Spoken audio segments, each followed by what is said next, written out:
मेरा सारे पड़ा तो स्वास्थ्य खराब होने की वजह से, लेकिन फिर भी इस कहानी की देवता में आने समय अपने आप को रोक नहीं पाया। मेरी कहानी एक छोटे से बच्चे चिंटू की है, जो भारत के पश्चिमी इलाके में जम्मू कश्मीर में रहता है।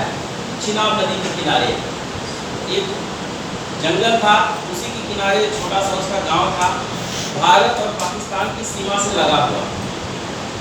क्योंकि गांव जंगल के किनारे था तो गांव वाले जंगल में जा कर के अपने दैनिकचर्या की वस्तुएं जैसे लकड़ी हो, पत्ता हो, औषधियाँ हो, जंगलों से लेके आते थे।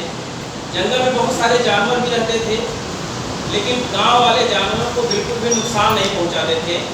उल्टे कोई जानवर अगर घायल मिलता था तो उसकी सेवा भी करते थे।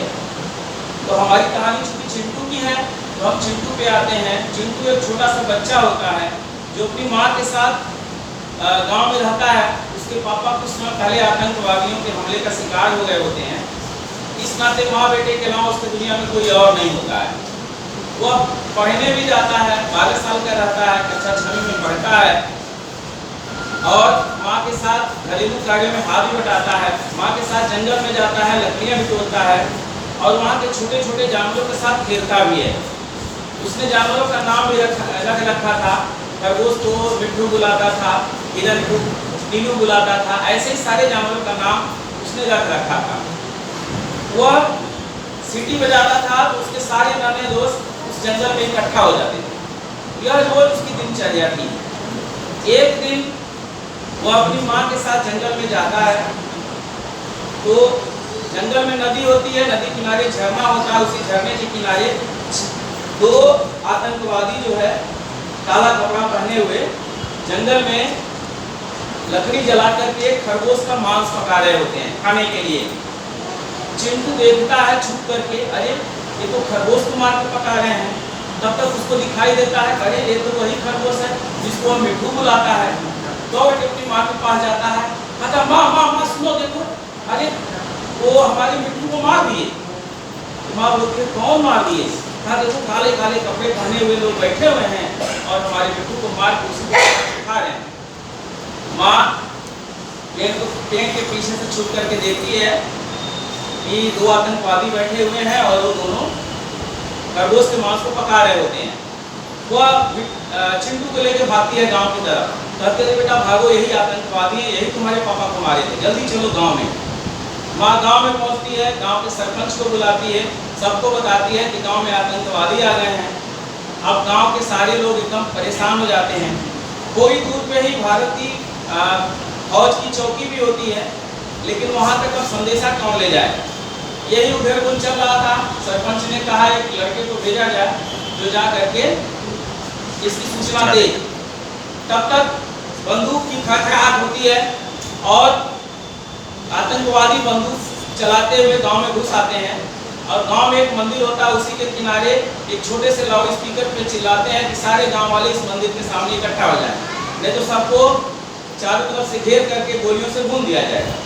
चिंटू जो है अब परेशान हो जाता है, सरपंच जी से बोलता है कि मैं जाके बता दूं फौज को।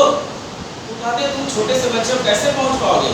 कहा मुझे जंगल के रास्ते पता है, हम उसी रास्ते जा करके बता देंगे। सरपंच जी राजी हो जाते हैं क्योंकि और कोई चारा नहीं होता है। चिंटू जंगल के रास्ते जाता है और संयोग से जंगल के रास्ते पे एक आतंकवादी की निगाह पड़ जाती है। एक छोटा सा बच्चा भागा जा रहा है, तो चिंटू पकड़ लिया जाता है। अब चिंटू को कहते हैं कहाँ जा रहे हो? कहता है कि हम कहीं जाए, उससे तुमको क्या मतलब, हम तुमसे डरते थोड़ी ना है, हम भारत के बच्चे हैं, हम किसी से नहीं डरते। तो आतंकवादी कहता है जानते हो ये क्या है, अभी इससे तुमको ढूंढ देंगे। तो कहा हमारे यहाँ का कोई तुमसे जानवर भी नहीं डरता है, हम तो बच्चे हैं फिलहाल। और कब वो जोर से सीटी बजाता है, उसके सारे जो जंगली दोस्त इकट्ठा हो जाते हैं। इतने सारे जंगली जानवर को देख करके अब आतंकवादी घबरा जाते हैं।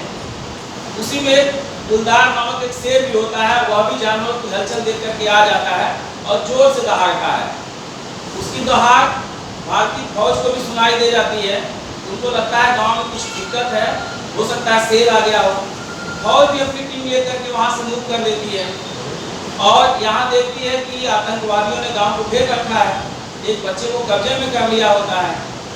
और जा करके आतंकवादियों से कहते हैं बच्चे को छोड़ दो, लेकिन जो है आतंकवादी नहीं सुनते हैं, इसको ढाल बना लेते हैं। चिंटू कहता है हमारी चिंता मत करिए, बल्कि इनको मार दीजिए, भले मेरी जान चली जाए, क्योंकि इन्होंने ही मेरे पापा को मारा है। तब तक एक जो है हिरन होता है वह धीरे से झाड़ियों से निकलता है और आतंकवादियों के पैरों के रास्ते निकल जाता है, और इसी में वो लड़खड़ा करके आतंकवादी गिर जाता है। भारतीय फौज उसका काम तमाम कर देती है और इस तरह से उसके गांव की और उसके जंगल की रक्षा हो जाती है। और चिंटू भी खुश हो जाता है क्योंकि उसने अपने पापा का बदला ले लिया और जोर से फौज को देख के कहता है भारत माता की जय।